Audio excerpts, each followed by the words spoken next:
কানা মিকদারুহু 50,000 সানা। দুনিয়ার 50,000 বছরের সমান হবে আখিরাতের একটা দিন। আখিরাতের একদিন হবে দুনিয়ার 50,000 বছরের সমান। এই জন্য দুনিয়ার হায়াতের মধ্যে কেউ যদি গরিব হয়, কেউ যদি দুর্বল হয়, আল্লাহর কসম মন খারাপ করবেন না। কারণ যেই সুখ শেষ হয়ে যাবে এই সুখ সুখ নয়, যেই দুঃখ ফুরিয়ে যাবে এই দুঃখ দুঃখ নয়। আসল সুখ জান্নাতে, আসল দুঃখ হলো জাহান্নামে। সুতরাং দুনিয়ার হায়াতটাকে কোনো মতে কষ্ট করে কাটিয়ে জান্নাতে 500 বছর আগে যাওয়ার নিয়ত আছে না নাই? এই জন্য কি আল্লাহরে গালি দিবেন নাকি? রব আপনি আমাকে কেন টাকা দেন নাই? আল্লাহ আপনি কেন আমাকে দারওয়ান বানাইলেন? কেন আমাকে লেবার বানাইলেন? কেন আমাকে শ্রমিক বানাইলেন? কেন আমাকে ওয়াচম্যান বানাইলেন? কেন আমাকে সুইপার বানাইলেন? কেন আমাকে রিক্সাওয়ালা বানাইলেন? কেন আমাকে ভ্যান চালক ঠেলাগাড়ি চালক বানাইলেন? আল্লাহ এই অভিযোগ আল্লাহর কাছে করা যাবে না। কারণ আল্লাহ বলে, বান্দা দুনিয়ার মধ্যে 50 বছর কষ্ট করে আসো, 500 বছর আগে তোমাকে জান্নাত দিয়ে দিব। দুনিয়ার মধ্যে 70-80 বছর কষ্ট করে আসো, আখিরাতের মধ্যে তোমাকে পয়সাওয়ালাদের 500 বছর আগে জান্নাত দিব। এই জন্য আজকের বয়ানের বিষয়বস্তু মানুষ গরিব কেন হয়। প্রিয় উপস্থিতি, আমার আজকের আলোচ্য বিষয়বস্তু হলো মানুষ গরিব কেন হয়। এই প্রশ্নের জবাবের মধ্যে আমি একটা আয়াত পড়েছিলাম, আপনারা বুঝতে পেরেছেন। গরিব হয় আল্লাহর মর্জিতে। কার মর্জিতে? এখন প্রশ্ন জেগে যায়, আল্লাহ রাব্বুল আলামিন যে মানুষকে গরিব বানায় কেন? ধনী বানানো এটা লজিক্যাল, এটা যুক্তিসঙ্গত, কিন্তু গরিব কেন বানায়? এই প্রশ্নের জবাবটা বুঝলে আশা করি আজকে আমাদের অনেক মুসল্লিদের কলিজার মধ্যে পানি লেগে যাবে, কলিজা ঠান্ডা হয়ে যাবে। প্রিয় উপস্থিতি, আল্লাহ পাক কোরআনে কারীমে বলেন, ইন্নাল্লাহা ইয়াবসুতুর রিজকা লিমান ইয়াশাউ ওয়া ইয়াকদির।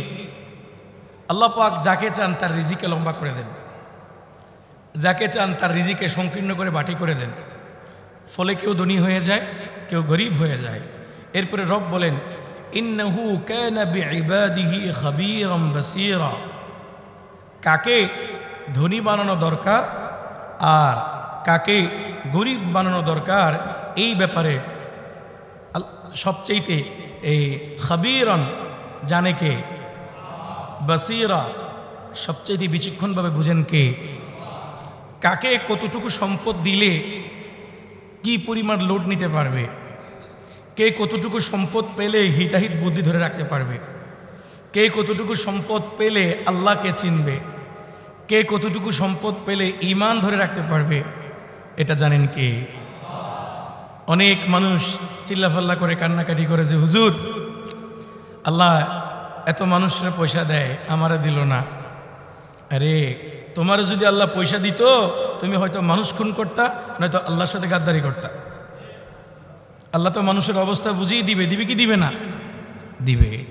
এই জন্য দুনিয়ার মধ্যে প্রত্যেকটা মানুষকে সৃষ্টি করেছেন যেহেতু আল্লাহ, কানা বিইবাদিহি খাবীরাম বাসীরা, এই বান্দার ব্যাপারে সব ডিপ খবর জানেন কে এবং সব কিছু দেখেন কে? এই জন্য আল্লাহ পাকের মর্জি হলে আল্লাহ দেয়, আর আল্লাহ কারো মঙ্গল না হলে দেয় না। আল্লাহ পাক অবস্থার পরিপ্রেক্ষিতে দেন। প্রিয় ভাইরা আমার, প্রশ্ন জেগে যায় যে হুজুর আল্লাহ রাব্বুল আলামিন এই বৈষম্য কেন করলেন? এগুলোর অনেক জবাব মুফাসসিরিনে কেরামগণ তাফসীরের কিতাবে দিয়েছেন। যে আল্লাহ পাক ইয়াবসুতুর রিজকা লিমান ইয়াশাউ ওয়া ইয়াকদির, কাউকে লম্বা করে দিয়েছে রিজিক, কাউকে ছোট করে দিয়েছে, কাউকে ধনী বানিয়েছে, কাউকে গরিব বানিয়েছে। এই তারতম্য আর বৈষম্য কেন করলেন? তার একটা জাগতিক লজিক এবং জবাব হলো, যদি আল্লাহ রাব্বুল আলামিনকে সবাইকে সমান্তরে এক রকমের পয়সাওয়ালা বানাইতো, এই পৃথিবীর প্রত্যেকটা মানুষ ধ্বংসলীলায় নিমজ্জিত থাকতো, সবাই ধ্বংস হয়ে যেত, কেউ টিকতে পারত না। এই যে আমার হাতে স্মার্টফোনটা এসেছে, এই স্মার্টফোনটা তৈরি হওয়ার জন্য একজন লেবার থেকে শুরু করে একেবারে বৈজ্ঞানিক পর্যন্ত সবার মেহনত আছে না নাই? আছে না? এটার উপরে যে একটা কাভার দিয়েছে, এই কাভারটা প্লাস্টিক দিয়ে তৈরি কিনা? এই প্লাস্টিকগুলা জোগাড় করে কারা? সোজা হিসাব এগুলাকে বস্তায় ভরে কারা? তাইলে একজন গরিব থেকে গরিব মানুষ, তার মেহনত এই দামি মোবাইলটার মধ্যে আছে না নাই? আছে। এখন সবাই যদি বিল গেটসের মতো পয়সাওয়ালা হয়ে যায়, সবাই যদি মনে করেন crore crore million million billion trillion ডলারের মালিক হয়ে যায়, কার কাজ কে করবে? বলেন, কার কাজ কে করবে? বলবে যে তোর কাজ আমি কেন করবো, আমারটা তুই। এত আওয়াজ কেন দরজাতে? জি, দরজাতে এত জোরে জোরে কথা বলা যাবে না, আস্তে কথা বলতে হবে, ইশারায় কথা বলতে হবে। আমি ডিস্টার্ব ফিল করছি। তার এক নাম্বার জবাব হলো যে এ দুনিয়াতে কাউকে গরিব বানানো আর কাউকে ধনী বানানো, এটা আল্লাহ পাকের বড় দয়া। কারণ এ পৃথিবীতে সমস্ত কাজগুলো আঞ্জাম দেওয়ার জন্য মানুষের আর্থিক তারতম্যের খুব প্রয়োজন। যদি আর্থিক তারতম্য না থাকে, কিছুক্ষণ আগে আমাদের এক ভাই আমার আলোচনা শোনার জন্য অফিস থেকে কোতোয়ালি থেকে এখানে আসছে, তো উনি যে গাড়িতে করে কোতোয়ালি থেকে আসছে, ওই কোতোয়ালি থেকে কি কোনো গাড়ি ওনাকে আনতো? গাড়িওয়ালাকে বলবে যে তোর দরকার কি, তোকে নেওয়ার, আমার কাছে টাকা আছে, তুই যা, হাইটা যা। তাইলে আশাও হইতো না আর আলোচনা শোনাও হইতো না। এই যে আর্থিক তারতম্যটা আল্লাহ পাক করে দিয়েছেন, কারো পেট ভরবে, কারো প্রয়োজন মিটবে, ঠিক কিনা? তাহলে এক নম্বর, যদি এখানে বেশ কম না থাকে, পৃথিবীর সব মানুষ কষ্ট পাবে। আচ্ছা, আমি আপনাদেরকে প্রশ্ন করি, স্বর্ণ কি খাওয়া যায়? খাওয়া যায়? টাকা কি চাবায় খাওয়া যায়? তো সবার কাছে টাকা আছে, ক্ষেত খামার করবে কে? এখন আপনি এক বস্তা টাকা চাবায় খাবেন? সবার কাছে টাকা আছে, এখন চিনি আনবে কে? উৎপাদন করবে কে? কাজ করবে কে? ওষুধ বানাবে কে? এগুলোর কাজগুলো করবে কে? টাকা চাবাইয়া তো আর খাওয়া যায় না। খাওয়া যায়? এই কতগুলা কাগজের টাকা, এগুলার মূল্যায়ন হয়েছে জিনিস থাকার কারণে। পণ্য আছে, শ্রম আছে, বিদে টাকার মূল্যায়ন হচ্ছে। টাকা কি চাবায় খাওয়া যায়? এগুলো তো চোখের ধোঁকা। এই কাগজের কতগুলো নোট কি অ্যাসেট হতে পারে? এগুলো তো চোখের ধোঁকা। এই জন্য যেই কথাটা আমি আপনাদেরকে বোঝাতে চাচ্ছি, প্রিয় ভাইয়েরা, যদি আল্লাহ রাব্বুল আলামিন তারতম্য এক বেশকম না করত, পৃথিবীর সব মানুষ বৈশা খালি টাকা গনত আর চুবায় চুবায় টাকা খাইতো পানি দিয়া। ভাতও পাইতো না, ওষুধও পাইতো না, খাবারও পেত না, ফসলাদিও পেত না। শুধুমাত্র কেবলমাত্র আল্লাহ পাক মেহেরবানি করে তারতম্য করে দেওয়ার কারণে মানুষের প্রয়োজন ভেদে মানুষ তার কাজগুলা করতেছে। পৃথিবীর সব মানুষের পেট আল্লাহ পাক এর মাধ্যমে ভরাচ্ছে। এটা হলো এক নাম্বার জবাব, জাগতিক জবাব। আরেকটা হলো পরলৌকিক জবাব। এই জবাবটা বুঝতে হলে আমি আপনাদের সামনে একটা হাদিস পড়ব ইনশাআল্লাহ। এই হাদিসটা সুনানে তিরমিজিতেও আছে, বিভিন্ন হাদিসের কিতাবে আপনারা এটা পেয়ে যাবেন। এই হাদিসটা বর্ণনা করেছেন হযরতে আবু সাঈদ রাদিয়াল্লাহু তাআলা আনহু। তিনি বলেন, ক্বালা রাসূলুল্লাহি সাল্লাল্লাহু আলাইহি ওয়াসাল্লাম, ফুকারাউল মুহাজিরিন ইয়াদখুলুনাল জান্নাতা ক্বাবলা আগনিয়াইহিম বি500 সানাতিন। এবং এই হাদিসটা বিশেষ করে তিরমিজিতে আছে। নবী করিম সাল্লাল্লাহু আলাইহি ওয়াসাল্লাম বলেন যে গরিব লোকেরা জান্নাতে ঢুকবে পয়সাওয়ালাদের 500 বছর আগে। ভালো করে বুঝেন, গরিব লোকরা পয়সাওয়ালাদের কয়শো বছর আগে জান্নাতে যাবে? 500 বছর আগে জান্নাতে যাবে। তাহলে যেই লোকটা দুনিয়াতে 100 বছরের জন্য গরিব, আখেরাতে 500 বছর আগে যাবে জান্নাতে। দুনিয়াতে 50 বছরের জন্য গরিব, আখেরাতে 500 বছর আগে ধনী হয়ে যাবে। দুনিয়াতে 100 বছরের জন্য কষ্ট পাবে, আর আখেরাতে 500 বছর আগে সুখ পেয়ে যাবে। তাইলে এই যে রব একটা ডিল করেছে যে দুনিয়া বড় কঠিন নাকি আখেরাত কঠিন, হাসরের মাঠ বড় কঠিন নাকি দুনিয়ার মাঠ কঠিন, তাইলে সবচেয়ে কঠিন ভয়ঙ্কর মাঠে আল্লাহ পাক বলেন, বান্দা, গরিব বান্দা, তোমার সাথে আমার ডিল হয়েছে। তুমি দুনিয়াতে কষ্ট করবে 100 বছর, দুনিয়াতে কষ্ট করবা 50 বছর, আর এই ডিল ফাইনাল হওয়ার পরে আমি তোমাকে আখেরাতে সুখ দিব 500 বছর আগে, তোমাকে জান্নাত দিব 500 বছর আগে। সুবহানাল্লাহ, রাস্তা বলেন। প্রিয় ভাইয়েরা, কি বুঝলেন হাদিসটার ভাবার্থ? যদি আপনারা বুঝে থাকেন তাইলে বলেন এটা সবচেয়ে উত্তম এবং সুন্দর ডিল না? কষ্ট করবেন কয় বছর? 50 বছর। জান্নাতে যাবেন কয়শো বছর আগে? তাইলে আমি যে আপনাদেরকে প্রশ্ন করেছিলাম দুনিয়াতে আল্লাহ মানুষকে গরিব বানান কেন, এই প্রশ্নের জবাব আপনারা পেয়েছেন। তাইলে দুনিয়াতে যার দুনিয়া যত ছোট, যার দুনিয়া যত কম, আল্লাহ রাব্বুল আলামিন তাকে তত বেশি, তত আগে জান্নাত দিবে। এর একটা লজিকও রয়েছে, কারণ যার দুনিয়া যত বড় তার হিসাবও তত বড়। কথা বুঝেন নাই মনে হয়? যার দুনিয়া যত বড় তার হিসাব তত বড়, যার দুনিয়াতে ভোগবিলাস যত বেশি তার হিসাবও তত। তো পয়সাওয়ালারা কিয়ামতের মাঠে হিসাব দিতে দিতে দিতে দিতে 500 বছর লেট হয়ে যাবে। গরিবরা উঠা বলবে, রব, আল্লাহ যখন বলবে এই কাজগুলা কেন করছো, এই কাজগুলা কেন করস নাই, তখন গরিবরা বলবে, আল্লাহ পয়সাওয়ালাদের দিকে তাকান আর আমাদের দিকে তাকান। তখন আমি ছোটবেলার একটা কথা মনে পড়েছে। আমার আব্বা ছোটবেলায় একটা গল্প বলতো, মজা করে আর কি। দুই বন্ধু কাঁঠাল খাইতে বসছে। কি খাইতে? কাঁঠাল খাইতে বসছে। তো কুমিল্লার ভাষায় বলি, যেটা আমার আব্বা আমার কুমিল্লার ভাষায় বলছিল, আপনাদের বুঝতে কষ্ট হবে না তো?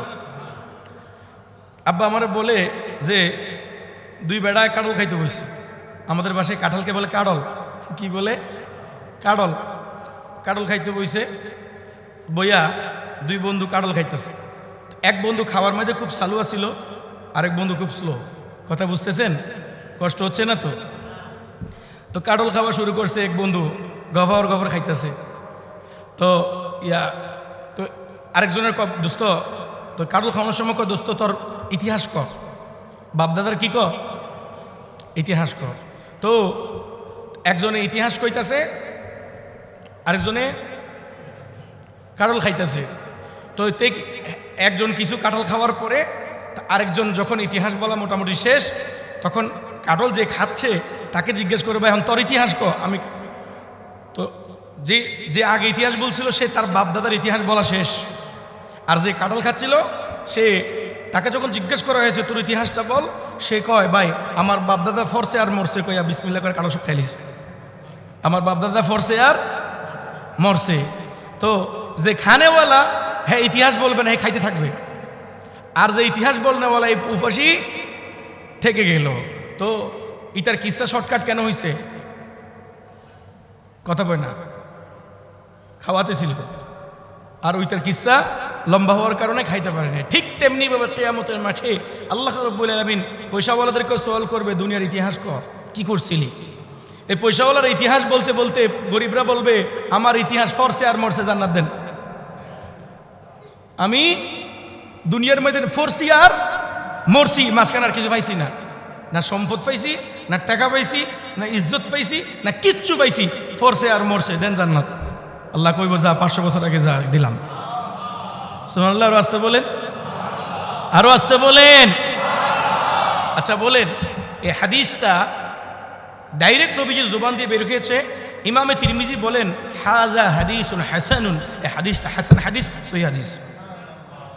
তাহলে সহিহ হাদিসের মধ্যে আছে, আল্লাহর নবী বলেন, ফুকারাউল মুহাজিরিন ইয়াদখুলুনা জান্নাতা ক্বাবলা আগনিয়াইহিম বি500 সানাতিন, যে গরিবরা পয়সাওয়ালাদের 500 বছর আগে জান্নাতে যাবে।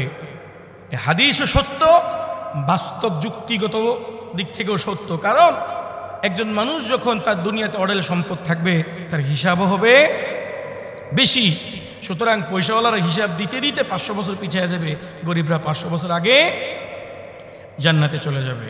এই জন্য আল্লাহ বলেন, ইন্নাহু কানা বিইবাদিহি খাবীরাম বাসীরা, আমার বান্দাদের ব্যাপারে আমি বান্দাদের চাইতে ভালো জানি, আমার বান্দার ব্যাপারে সে তার কল্যাণের ব্যাপারে যত বেশি জানি তার চাইতে বেশি আমি রব জানি।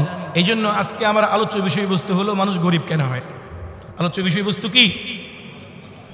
তাইলে আমি আপনাদেরকে দুইটা উত্তর দিয়েছিলাম, একটা জাগতিক উত্তর, একটা পরলৌকিক উত্তর, একটা ইহকালিক উত্তর, একটা পরকালের উত্তর।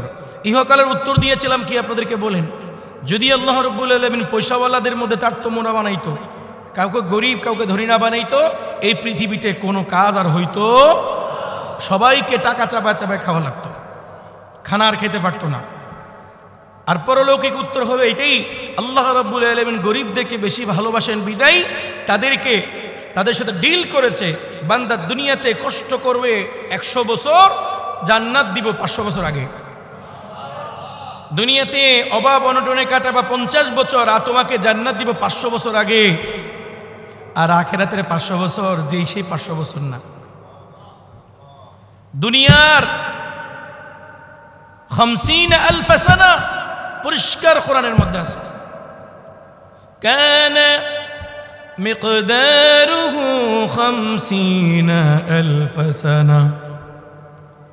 দুনিয়ার 50,000 বছরের সমান হবে আখিরাতের একটা দিন। আখিরাতের একদিন হবে দুনিয়ার 50,000 বছরের সমান। এই জন্য দুনিয়ার হায়াতের মধ্যে কেউ যদি গরিব হয়, কেউ যদি দুর্বল হয়, আল্লাহর কসম মন খারাপ করবেন না, কারণ যেই সুখ শেষ হয়ে যাবে এই সুখ সুখ নয়, যেই দুঃখ ফুরিয়ে যাবে এই দুঃখ দুঃখ নয়। আসল সুখ জান্নাতে, আসল দুঃখ হলো জাহান্নামে। সুতরাং দুনিয়ার হায়াতটাকে কোনো মতে কষ্ট করে কাটিয়ে জান্নাতে 500 বছর আগে যাওয়ার নিয়ত আছে না নাই? এই জন্য কি আল্লাহরে গালি দিবেন নাকি? রব আপনি আমাকে কেন টাকা দেন নাই? আল্লাহ আপনি কেন আমাকে দারওয়ান বানাইলেন? কেন আমাকে লেবার বানাইলেন? কেন আমাকে শ্রমিক বানাইলেন? কেন আমাকে ওয়াচম্যান বানাইলেন? কেন আমাকে সুইপার বানাইলেন? কেন আমাকে রিক্সাওয়ালা বানাইলেন? কেন আমাকে ভ্যান চালক ঠেলাগাড়ি চালক বানাইলেন? আল্লাহ এই অভিযোগ আল্লাহর কাছে করা যাবে না, কারণ আল্লাহ বলে, বান্দা দুনিয়ার মধ্যে 50 বছর কষ্ট করে আসো, 500 বছর আগে তোমাকে জান্নাত দিয়ে দিব। দুনিয়ার মধ্যে 70-80 বছর কষ্ট করে আসো, আখিরাতের মধ্যে তোমাকে পয়সাওয়ালাদের 500 বছর আগে জান্নাত দিব। এই জন্য আজকের বয়ানের বিষয়বস্তু মানুষ গরিব কেন হয়। এবার আসেন আপনাদেরকে আরেকটা চমৎকার হাদিস শোনাই। এই হাদিসটা শুনলে আপনারা পয়সাওয়ালা কাকে বলে, ধনী কাকে বলে, আর গরিব কাকে বলে এই প্রকৃত সংখ্যাটা বুঝতে পারবেন। আমি দুইটা হাদিস বলবো, প্রকৃত ধনীকে আর প্রকৃত গরিবকে। শুনবেন আপনারা, এই হাদিসটা খুব ভালো করে বুঝবেন। প্রকৃত ধনী সেই ব্যক্তি যাকে রাসূল ধনী বলেছে, কারণ রাসূল বলেন, উতিতু ইলমাল আউয়ালিন ওয়াল আখিরিন, পৃথিবীর সূচনা থেকে শুরু করে কিয়ামত পর্যন্ত সব কিছুর ইলম আল্লাহ পাক জ্ঞান আমাকে দিয়েছেন। সুবহানাল্লাহ বলবেন না? কিয়ামত পর্যন্ত সমস্ত মানুষের ইলম নবীকে একা দিয়ে দিয়েছেন। তাহলে আল্লাহর নবী এই কথা জানেন কি না, প্রকৃত ধনীকে প্রকৃত গরিবকে? আপনারা কথা বলবেন না? জানি। এই জন্য নবীর দুটা হাদিস দিয়ে আমি প্রমাণ করব আজকে আসলেই গরিবকে, আসলে ধনীকে। নবী করিম সাল্লাল্লাহু আলাইহি ওয়াসাল্লাম এক হাদিসে বলেন, আল গিনা গিনান নাফসি, প্রকৃত ধনী হলো সেই ব্যক্তি যে মনের ধনী। সুবহানাল্লাহ বলবেন না? যেই ব্যক্তি মনের বাদশা সে হলো প্রকৃত বাদশা। যেই ব্যক্তি ধনের বাদশা সে বাদশা নয়। যেই ব্যক্তি ধন সম্পদের দিক থেকে ধনী সেই ব্যক্তি ধনী নয়, বরং ধনী হলো সে যার মনটা ধনী। এই হাদিসের ব্যাখ্যা যদি আমি করতে যাই, একটা উদাহরণ দিতে হবে, শুনবেন আপনারা। একজন ধনী ব্যক্তি, একজন লোক, সে পার ডে 1000 টাকা ইনকাম করে। কত টাকা? মাসে কত হয়? 30,000। তো যেই লোকটা ডেইলি 1000 টাকা ইনকাম, মাসে 30,000 টাকা তার ইনকাম মিনিমাম, এই লোকটা ডেইলি 1000 টাকা পাওয়ার পরে চিন্তা করে, ইস, আমার যদি ডেইলি 5,000 টাকা ইনকাম হইতো। এখন সে এমন পরিমাণ খরচ করে 5,000ও তার কুলায় না। এখন আবার আল্লাহর কাছে দোয়া করে, ইস, ডেইলি যদি 10,000 ইনকাম হইতো। কত? 10,000। এখন পার ডে আল্লাহ পাক তাকে 10,000 ইনকাম করে দিয়েছে। যেই লোকটার মাসে 50,000 টাকা স্যালারি, এই লোকটা চিন্তা করে 50,000 তো আমার কুলায় না, আমার 70,000 টাকা স্যালারি হইলে বোধহয় আমার কুলাইতো। এখন এই লোকটা দুনিয়ার ভোগ বিলাস 70,000 টাকা হয়ে যাওয়ার পরে আরো বেড়ে গেছে। এখন চিন্তা করে, আমার যদি 1 লাখ টাকা স্যালারি হইতো তাইলে বোধহয় খেয়ে দিয়ে 20,000 টাকা বাঁচত।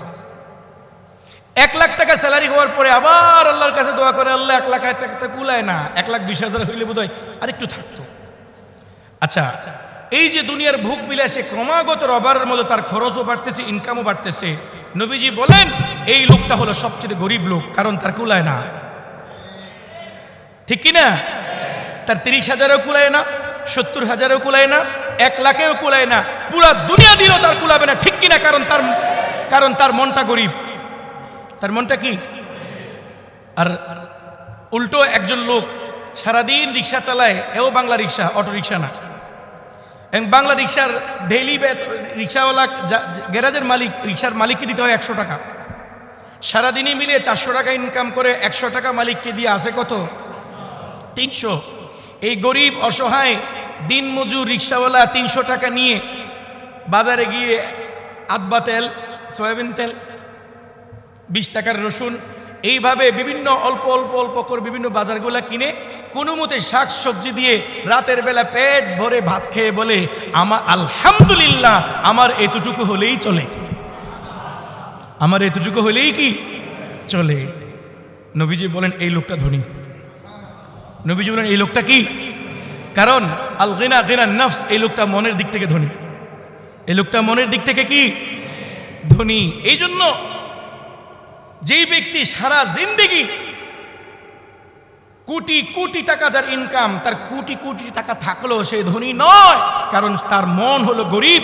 কারণ ধনীর মন হলো, ধনী লোক হলো সে যার মন অল্পে তুষ্ট হয়ে যায়, যার অল্পে প্রয়োজন মিটে যায়, যার আরো লাগে না, আরো মোরদের লাগবে, আরো লাগবে, আরো লাগবে, আরো লাগবে। এই কথাটা বেশি বলে কে? এই কথা বলে না, গরিব লোক বলবে গরিব, আমার আরো লাগবে, আমার আরো লাগবে, আমার আরো লাগবে। এই কথাটা কি গরিবে বলবে নাকি ধনীয়ে বলবে? আচ্ছা, আমার আরো লাগবে এই কথাটা কি আমাদের দেশের প্রচলিত ধনীরা বলে না গরিবরা বলে? ধনীরা বলে। যার দুনিয়া যত বড়, তার প্রয়োজনও মাস শেষে পাগল হয়ে যায়।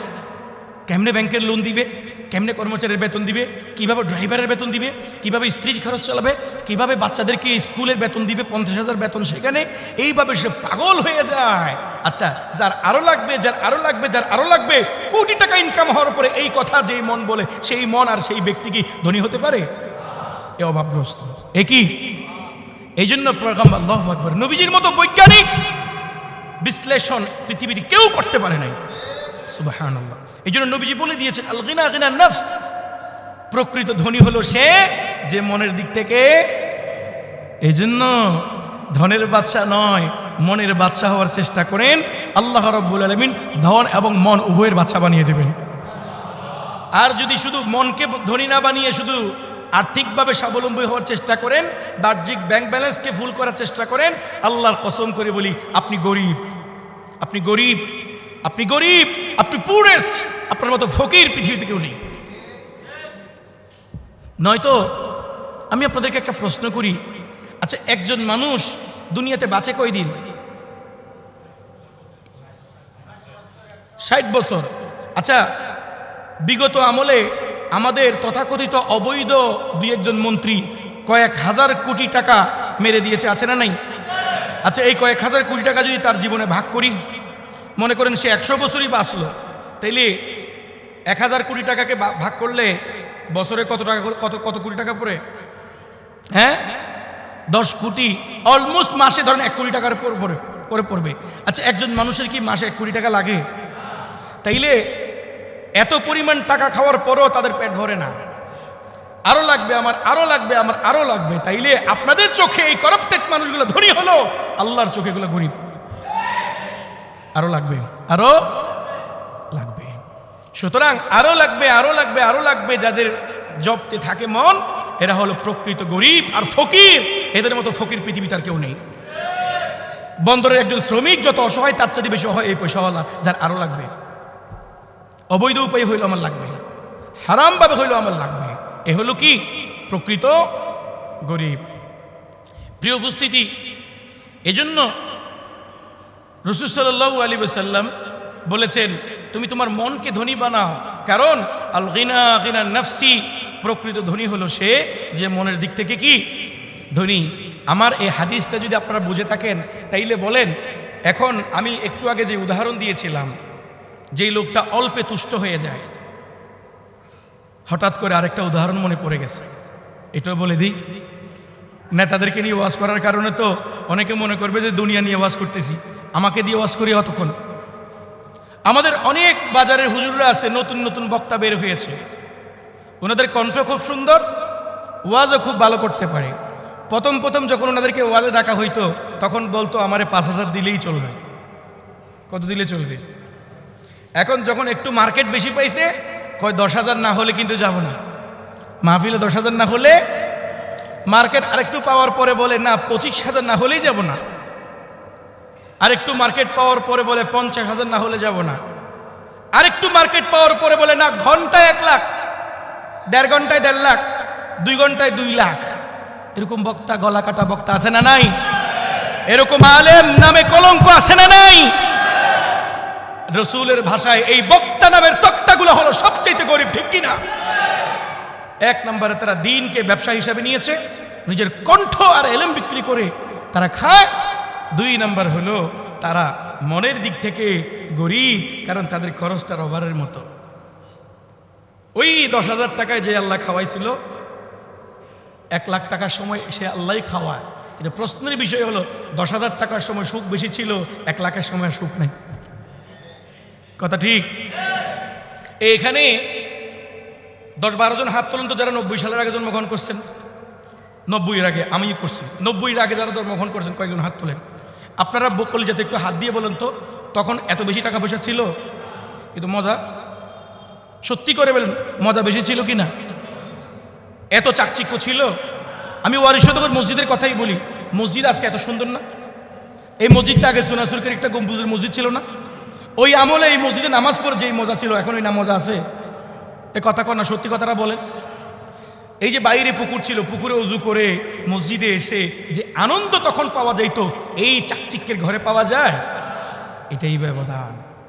আল গিনা গিনা নফস, প্রকৃত মজা তো হৃদয়ে। हर चीज में लज्जत है अगर दिल में मजा हो। দিলে যদি মজা না থাকে কোনো কিছুতেই মজা পাবেন না। এজন্য মনের মজা আসল মজা, মনের ধনী আসল ধনী। আল্লাহ বুঝার তৌফিক দান করুন।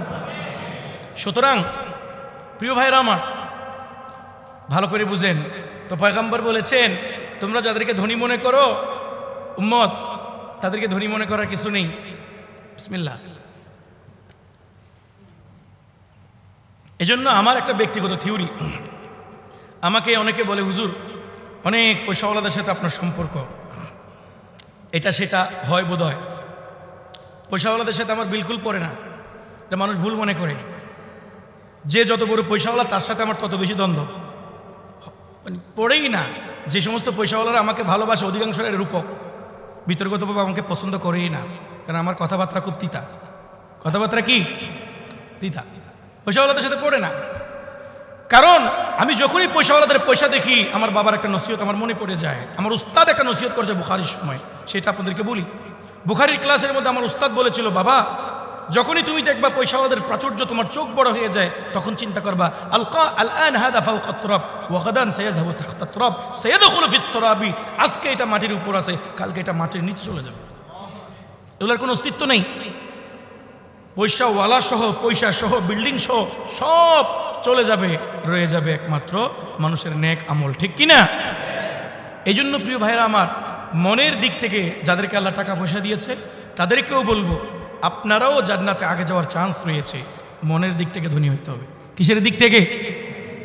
মনের দিক থেকে। অনেক পয়সাওয়ালারা আছে গরিবদেরকে জাকাতি দিতে চায় না, ঠিকই না? গরিবদেরকে সাহায্য দিতে চায় না, নিজের ফ্যামিলি নিয়েই আছে বাস, আর কারো পিছনে টাকা খরচ করার কোনো সুযোগ নেই। এগুলা কি আসলেই ধনী না গরিব? কারণ টাকা বেশি তার দরকার, গরিবের দরকার হলে তো গরিবকে দিত, বেশি দরকার তার, এই জন্য প্যাকেট করে রাখছে, না আমি খাবো, না আমি খাবো, এই জন্য পিঁপড়া খাবে বড় লোকের ধন, সে মরণের আগেগুলো ভোগ করতে পারবে না। এই জন্য আজকের হাদিসটা মুখস্থ করেন, বলেন আল গিনা, সবাই বলেন আল গিনা, গিনা নফসি, আবার বলেন আল গিনা, গিনা নফসি। প্রকৃত ধনী, বলেন প্রকৃত ধনী যে মনের দিক থেকে ধনী। এটা সবকটা মনে থাকবে। এই জন্য আমাদের এখানে মুসল্লিদের মধ্যে অনেক মনের বাদশা আছে। একজন শ্রমিক আমি চিনি, নাম বলছি না, দাঁত তাঁত পড়ে গেছে, মেহনত করতে করতে বুড়া হয়ে গেছে। যখনই সামনে আসে আল্লাহর কসম আমি কোনোদিন তাকে হাসি ছাড়া দেখি না। আমার একদিন আইসা কয়, হুজুর দোয়া করিয়েন, ইস্তেমায় যাবো বিমানে করি। কই যাবো? ইস্তেমায় যাবো বিমানে করি। বন্দরের শ্রমিক, লেবার, সাদা সিধা মানুষ, সবসময় হাসে। আমি বললাম যে আপনি বিমানি করে ইস্তেমায় যাবেন, কি করে এগুলা? বিমানে করে কিলে যাবেন, আপনি গাড়িতে করে না যাবেন? হুজুর আল্লাহ রাস্তায় খরচ করলে সব বেশি না? কয় 200 জমাইতেছি। কয়শো মাসে 200 করে জমাইতেছি। উনি ঠিকই ইস্তেমায় গেছে বিমানে করি। মনের বাচ্চা। কিসের বাচ্চা? কিসের বাচ্চা? একদিন আইসা মুসাফা করে, তো মুসাফা করার সাথে সাথে দেখি আতার লোক একটা কাগজ বাজ। এটা কি? হুজুর আর ফলা এই ইয়া গেছে, তুরস্ক গেছে। কোথায় গেছে? তুরস্ক। আজকে প্রথম বেতন পাইছে, আপনার লাই হাদিয়া নিয়ে আসছে। কি নিয়ে আসছে? হাদিয়া। এই লোকটার হাদিয়াটা পেয়ে যে আমার কত খুশি লেগেছে জানেন? এই লোকটাকে আমি আজকে অন্তত 9 বছর দেখতেছি। 9 বছরে আমি কোনোদিন 9 সেকেন্ডের জন্য মুখটা কালো দেখি নাই। এই লোকটাকে দেখলেই মনে হয় যে মনের বাচ্চা। উনি যেখানে কাঁদতো সেখানে কম চলে আসে, শান্তি, পুরা হৃদয়টা ভরে শান্তি করে। কিন্তু লেবারি কি করে? এখানে দাগ হয়ে গেছে লেবারি করতে করতে। মনের বাচ্চা। কিসের বাচ্চা? এয়ার কন্ডিশন রুমের ভিতরে তোমার ঘুম নাই, কারণ তুমি মনের বাচ্চা না, তুমি ধনের বাচ্চা। ধনের বাচ্চা যে সে আল্লাহর কাছে বাচ্চা নয়, মনের বাচ্চা যে সে আল্লাহর কাছে কি বাচ্চা। এই জন্য প্রিয় ভাইয়েরা আমার, নবী করিম সাল্লাল্লাহু আলাইহি ওয়াসাল্লাম মানুষকে মনের দিক থেকে ধনী হতে বলেছেন। আর এই একজন মানুষ পয়সাওয়ালা হোক আর গরিব হোক, মনের দিক থেকে ধনী হবে কিভাবে জানা দরকার আছে না? নাই আছে? শেষ করতে পারবো কিনা জানি না, আজকে গলাও ডিস্টার্ব করতেছে। মনের দিক থেকে ধনী হওয়ার জন্য একজন মানুষ 3টা গুণ লাগবে। কয়টা? কয়টা? এই প্রেসক্রিপশন নিয়ে যান। একজন মানুষ যদি মনের দিক থেকে ধনী হতে চায় তাহলে সেই ব্যক্তির গুণ লাগবে কয়টা? 3টা। 1 নম্বর দোয়া। 1 নম্বর কি? দোয়া। একটা নির্দিষ্ট দোয়া আছে, হাদিস আল্লাহর নবী শিখাইছেন, আল্লাহুম্মা ইন্নী আউযু বিকা মিন নাফসিন লা তাশবা। আয় আল্লাহ, আমি আপনার কাছে এমন আত্মা থেকে পানা চাচ্ছি যে আত্মা অল্পে তৃপ্ত হয় না, যে আত্মা অল্পে তুষ্ট হয় না, পরিতৃপ্ত হয় না, এমন আত্মা থেকে আপনার কাছে কি চাই? পানা চাই। এই দোয়াটা সবাই আমার সাথে পড়েন। আল্লাহুম্মা ইন্নী আউযু বিকা মিন নাফসিন লা তাশবা। আল্লাহুম্মা। আরে ভাই, মুখস্থ করতে না পারলো আজকেরটা কবুল হলে তো হয়ে যাবে, এখন একটা কবুল হইলে তো হয়। বলেন না, ইখলাসের সহিত বলেন। এর অর্থ হলো, আয় আল্লাহ, আমি আপনার কাছে অতৃপ্ত আত্মা থেকে পানা চাচ্ছি, যে আত্মা অল্পে তৃপ্ত হয় না, তুষ্ট হয় না, অল্পে সন্তুষ্ট হয় না। বলেন আল্লাহুম্মা ইন্নী আউযু বিকা মিন নাফসিন লা তাশবা আল্লাহুম্মা ইন্নী আউযু বিকা মিন নাফসিন লা তাশবা। এটা হলো 1 নম্বর উপায় দোয়া। আল্লাহ আপনি আমাকে এমন নফস আর এমন আত্মা দেন যে আত্মা অল্পের মধ্যে সন্তুষ্ট হয়ে যায়। আচ্ছা বলেন তো, এই আত্মাটা যদি আপনার স্ত্রীকে দিয়ে দেয় কত সুন্দর হবে? এই আত্মাটা যদি আপনার মেয়েকে দিয়ে দেয়, আপনার স্ত্রী যদি বলে না তোমার এক্সট্রা ইনকাম লাগবে না, 2 নম্বর ইনকাম লাগবে না, আমরা 15,000 টাকার মধ্যে শেষ করে ফেলব। আচ্ছা এমন পরিতৃপ্ত আত্মা যদি আপনার স্ত্রীরটা হয়ে যায়, এমন আত্মা যদি আপনার মেয়েরটা হয়ে যায়, এমন আত্মা যদি আপনার ছেলেরটা হয়ে যায়, বলেন এই ছেলে কি আপনার কাছে 14 Pro Max খুঁজবে? আপনি কিনে দিতে পারবেন না এমন অ্যাক্সেস কোনো জিনিস খুঁজবে? সন্তান চিন্তা করবে যে না আমার আবার যা আছে তা, আমার আবার যা আছে। আর যদি পরিতৃপ্ত আত্মা না হয় আপনার সন্তানের, সন্তান আপনাকে খোঁটা দিবে, বাপ হইছো কেন, অমুকের বাবা অমুকে কম্পিউটার কিনে দিছে, কমপ্লিট বিল করে 3 লাখ টাকা দিয়ে, তুমি আমাকে 60,000 টাকা দিয়ে কিনে দিতে পারবো না। অমুকের বাবা অমুককে জুতা কিনে দিয়েছে 14,000 টাকা দিয়ে, তুমি কি 1400 টাকা দিয়ে করে দিতে পারো না? এইভাবে আপনাকে খোঁটা দিবে যদি আপনার সন্তানের আত্মা পরিতৃপ্ত আত্মা না হয়। আপনার সন্তান যদি মনের দিক থেকে ধনী না হয়, আর সন্তানকে মনের দিক থেকে ধনী বানানোর জন্য অন্যতম একটা উপায় হলো সন্তান যখন যা চায় তা দিবেন না। সন্তানকে না বলতে শেখান। কি বলতে? অনেক বাবারা আছে সন্তানকে নিজের বাস্তবতা বুঝায় না, সন্তানের সামনে পয়সাওয়ালা সেজে বসে থাকে, এই সন্তান একসময় ঘাড় মোটা হয়ে বাবার উপর চেপে বসে, আছে না নেই? এই সন্ত্রাসের মতো হয়ে যায় একসময় বাবার উপর চেপে বসে। এই জন্য সন্তানকে সব কিছু খুলে দিবেন না। সন্তান বলেছে আব্বা আমার এখন এটা লাগবে, 3 দিন ওয়েট করান, 3 দিন পরে দেন। এসেনশিয়াল যদি না হয়, এখনই লাগবে এমন কিছু যদি না হয়, লেট করেন, সময় নেন, টেক ইউর টাইম, সময় দেন, তারপরে দেন। তাকে 3টা দিন অ্যানালাইসিস করতে দেন, এই জিনিসটা ছাড়া আমার কেমন লাগে, এই জিনিসটা পেতে আমার কতটুকু কষ্ট হয়েছে, এটা তাকে বুঝতে দেন। দিয়েছেন তো বরবাদ করে দিয়েছেন। আমি অধিকাংশ জায়গাতে এরকম করি সন্তানদের ক্ষেত্রে, আপনারাও করবেন। সন্তানদেরকে টাকা থাকলেও না বলতে শেখান, বাস্তবতা বুঝান। বাবা তুমি যে জিনিসটা কিনবে, তোমার ক্লাসে কয়জন কিনেছে, কয়জনের হাতে আছে? বাবা কারো কাছে নাই। সো তোমার কাছে থাকলে এটা তো বৈষম্য হয়ে যাবে। না মা, আরও 10 জন কিনলে তোমাকে কিনে দিব, তোমাকে একা দেওয়া যাবে না, তোমার ভিতরে অহংকার চলে আসবে, তোমাকে দিয়েছে আর কাউকে দিয়ে নেই। না, ওয়েট করো, ওয়েট করো। এইভাবে সন্তানকে আপনি কন্ট্রোল করে করে পরিতৃপ্ত বানান। তাহলে 1 নম্বর হলো দোয়া। 1 নম্বর কি? দোয়া। আয় আল্লাহ আপনি আমার স্ত্রীর আত্মাকে পরিতৃপ্ত আত্মা বানিয়ে দেন। আয় আল্লাহ আপনি আমার মেয়ের আত্মাকে পরিতৃপ্ত আত্মা বানিয়ে দেন। আয় আল্লাহ আমার ছেলের আত্মাকে পরিতৃপ্ত আত্মা বানিয়ে দেন, আমার আত্মাকে পরিতৃপ্ত আত্মা বানিয়ে দেন, যেন অল্পে তুষ্ট থাকে। পারবেন না ইনশাআল্লাহ?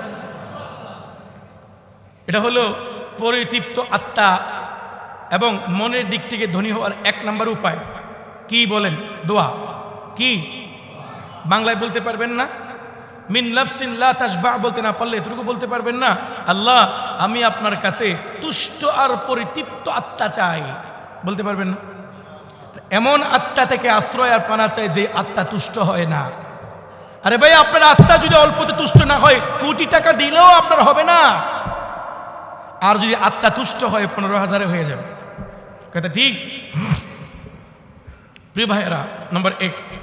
নম্বর 2 হলো তাগয়িরুল মাফাহিম, আপনার ধারণাকে পরিবর্তন করা, চিন্তা চেতনাকে পরিবর্তন করা। চিন্তা চেতনাকে পরিবর্তন করার অর্থ হচ্ছে যে আপনার দৃষ্টিভঙ্গি পরিবর্তন করেন। দৃষ্টিভঙ্গি এভাবে পরিবর্তন করবেন, উনজুর ইলা মান আসফালা মিনকা ওয়ালা তানজুর ইলা মান আ'লা মিনকা। আপনার থেকে যে নিচে আছে তার দিকে তাকান, আপনার থেকে যে চেহারায় বিশ্রী তার দিকে তাকান, আপনার 2টা হাত আছে যার 2টা হাত নাই তার দিকে তাকান, আপনার 2টা পা আছে যার 2টা পা নেই তার দিকে তাকান, আপনার কোনো মতে থাকার একটা টিনের ঘর আছে, যারা লালদিঘি পার রাস্তার পাশে পড়ে আছে তাদের দিকে তাকান। তাইলে চিন্তা ভাবনার পরিবর্তন। কিসের পরিবর্তন? উপরের দিকে না তাকিয়ে সবসময় নিচের দিকে তাকাবেন, তো অল্পে তুষ্ট হয়ে যাবেন। পারবেন না ইনশাআল্লাহ? আর আল্লাহ পাক আপনাকে কিছু না দিলে 3.5 হাত বডির মধ্যে কিছু দিছে না, শ্রম করে খাবার মতো কিছু দিছে। তো কত মানুষ আছে তাদেরকে 3.5 হাত বডিয়ে অঙ্গ প্রত্যঙ্গ দেয় নাই, তারা বিকারগ্রস্ত, মানসিকভাবে বিকারগ্রস্ত, অঙ্গ প্রত্যঙ্গের দিকে ডিজেবল আছে না নাই? তাইলে ওদের দিকে তাকিয়ে শুকরিয়া আদায় করবেন। এটা হলো 2 নম্বর পদ্ধতি, যে চিন্তা ভাবনার পরিবর্তন করা। চিন্তার ঘোড়াকে আপনি যদি সবসময় ঊর্ধ্বগামী করেন, উপরের দিকে দৌড়ান, আরে অমুকে পয়সাওয়ালা হয়েছে, আমি কেন হব না? অমুকে 5 তলা বিল্ডিংয়ের মালিক কেমনে হইল? অমুকের ছেলে এত দামি মোবাইল কিভাবে নিল? অমুকের ছেলে এত দামি বাইক R15 ইয়ামাহা ভার্সন 5 কিভাবে নিল? খালি যদি আপনার চিন্তার ঘোড়াকে উপরের দিকে দৌড়ান, আল্লাহর কসম করে বলি, এই নফসকে আপনি লাগাম ধরে আর টেনে রাখতে পারবেন না, এটা দড়ি ছিঁড়া হয়ে যাবে। উপরের দিকে যেতেই থাকবে, এর রবারের মতো আর শেষ হবে না। আপনাকে নিচের দিকে তাকাতে হবে। নিচের দিকে, পদ্ধতি নম্বর 2। 3 নম্বর হলো আল ইস্তিগনা আন তাআল্লুক বিল মাদিয়াত, জাগতিক জিনিস থেকে বৈরাগীর মতো আচরণ করা, জাগতিক জিনিস থেকে ভালোবাসা কাটাপ করা। এই জগতের সাথে সম্পর্ক করতে হবে নৌকা আর পানির মতো। কিসের মতো? আরে নৌকা বললে অনেকে মাথা গরম হয়ে যাবে, থাক ওইটা, জাহাজের কথা বলি। কিসের কথা? জাহাজের কথা বলি। যেমন স্টিমার আর লঞ্চ, তার সাথে পানির যে সম্পর্ক, ওই সম্পর্ক আপনাকে রাখতে হবে। আচ্ছা বলেন, স্টিমার আর লঞ্চ এটা কি পানি ছাড়া চলতে পারে? জাহাজ কি পানি ছাড়া চলতে পারে? চলতে পারে না। কিন্তু একই পানি যদি আবার জাহাজের ভিতরে ঢুকে যায়, ডুবে যাবে। ঠিক তেমনিভাবে দুনিয়া ছাড়া মানুষ চলতে পারে না। দুনিয়ার উপরে মানুষ ভাসবে, দুনিয়ার ভিতরে ডুব দিলে মানুষ শেষ হয়ে যাবে। দুনিয়াকে নিজের ভিতরে ঢুকানো যাবে না। যদি দুনিয়া আপনার কলিজাতে ঢুকে যায়, দুনিয়া যদি আপনার মনের ভিতরে ঢুকে যায়, তাহলে আপনি আর বাঁচবেন না, আপনি জাহান্নামের পোকা হয়ে যাবেন। এই জন্য নবীজি বলেছেন, তোমার সাথে দুনিয়ার সম্পর্ক হবে কেমন? আবিরি সাবিল, একজন মানুষ স্টেশন ক্রস করার সময় স্টেশনের প্রতি যেমন তার কোনো মহাব্বত থাকে না, সে মুসাফির চলে যায়, স্টেশনের জিনিসের প্রতি তার ভালোবাসা জন্মায় না, স্টেশনের চেয়ারের প্রতি ভালোবাসা জন্মায় না, স্টেশনের টাইলসের প্রতি ভালোবাসা জন্মায় না, স্টেশনের লোকের প্রতি ভালোবাসা জন্মায় না, ক্রস করে চলে যায়। ঠিক তেমনিভাবে একজন মানুষ তার হৃদয়ের ভিতরে দুনিয়াকে জায়গা দিবে না, দুনিয়াকে ভালোবাসবে না, তাইলে নৌকার মতো জাহাজের মতো সে ডুবে যাবে। এই জন্য দুনিয়াকে পকেটে রাখবে আর আল্লাহকে দিলে রাখবে। সুবহানাল্লাহ বলবেন। দুনিয়াকে কই রাখবে? দুনিয়া কোথায় রাখার জিনিস? আবার বলেন, দুনিয়া কোথায় রাখবে? এই দুনিয়াকে বইরা পকেটে রাখলাম। দুনিয়া কোথায়? যে ব্যক্তি দুনিয়াকে পকেটে রাখতে পারবে, আল্লাহর কসম করে বলি, ওই আলেমের সামনে কোটিপতি হেঁটে গেল কিছুই না। ঠিক কি না? আর যেই হুজুরের সামনে দুনিয়াটা বড়, তখন 300 টাকার খতম চলে যাওয়ার ডরও পয়সাওয়ালার কাছে গিয়ে একটু ধান্না দিবে। কথা ঠিক কি না? কথা ঠিক কি না? এই জন্য যারা দুনিয়াকে মুখ্য মনে করে না, তাদের কাছে পয়সা টয়সা এগুলো কিছুই না। কথা ঠিক? আল্লাহ যা দিছে আলহামদুলিল্লাহ, আল্লাহ যা দিছে। এই জন্য যে কথাটা আমি আপনাদেরকে বোঝাতে চেয়েছিলাম, প্রিয় ভাইয়েরা আমার, 3 নম্বর হলো আল ইস্তিগনা আনি তাআল্লুক বিল মাদিয়াত। 3 নম্বর হলো জাগতিক যে জিনিসগুলো রয়েছে, ভোগের পণ্য, এগুলাকে ভোগের পণ্য হিসেবেই রাখেন, এগুলাকে ভালোবাসার পণ্য বানাইন না। কথা বোঝেন নাই? তাইলে একজন মানুষ মনের দিক থেকে ধনী হওয়ার জন্য পদ্ধতি কয়টা?